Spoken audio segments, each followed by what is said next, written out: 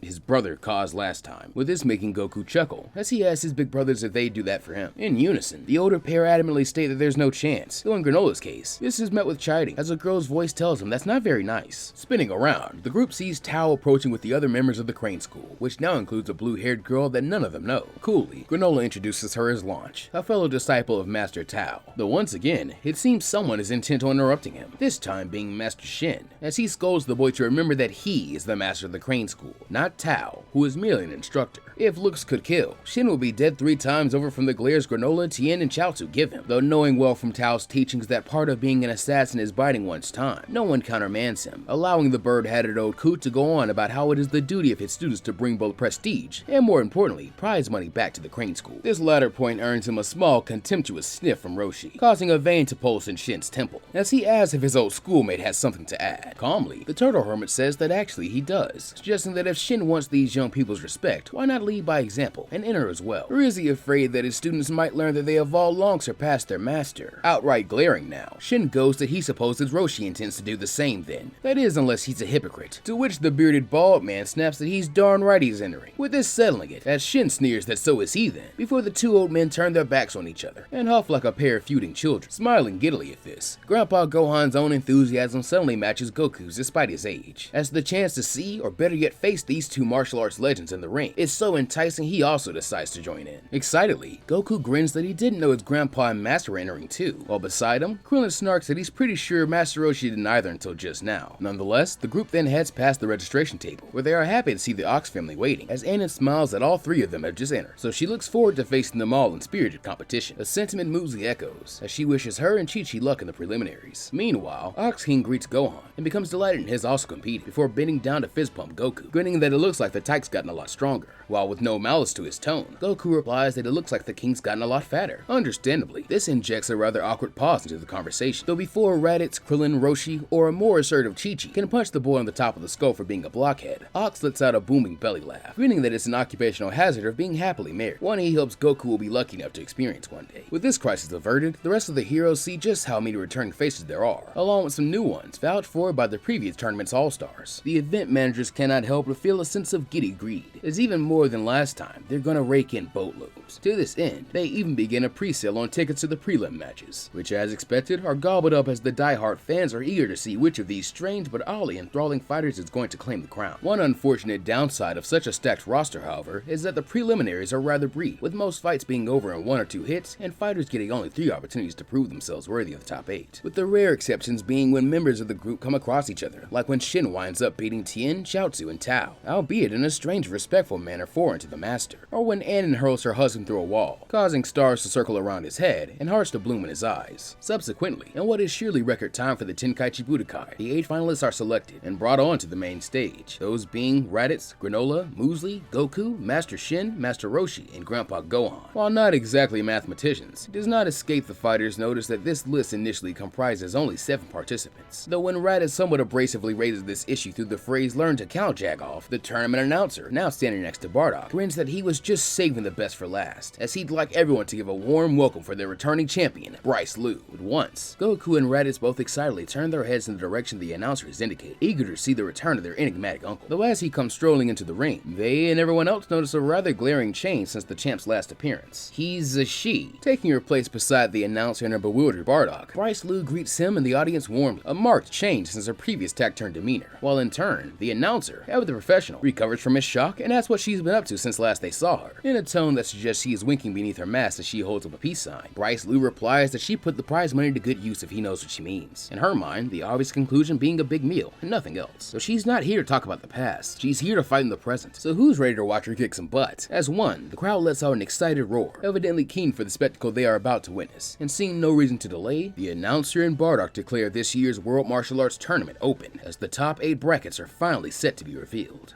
But that's where we're leaving this part off for right now. Officially second tourney time, and I can't wait, because from here the universe is about to open up and get even crazier. Also, let me know thoughts about some of the new retcons to canon like Hasy and Launch being related, a la Chi-Chi and Anon. And would you rather see Dr. Wheelo have made his wish before now so as to have a new body already, or do you want to see him go up against some of our future threats? And what do you think the top 8 bracket will look like? Finally, shoutouts to Valerius Via for help with visuals, and the supporters of the day, Brendan Mathala, Brian Duke, Austin White, Joshua Sarabia, Raheem Williams, and all the other names scrolling across the screen. Hope you enjoyed and have a good day or night. Remember to take care of yourselves and the world around you, and as always, go beyond plus ultra. And I'll see you next time.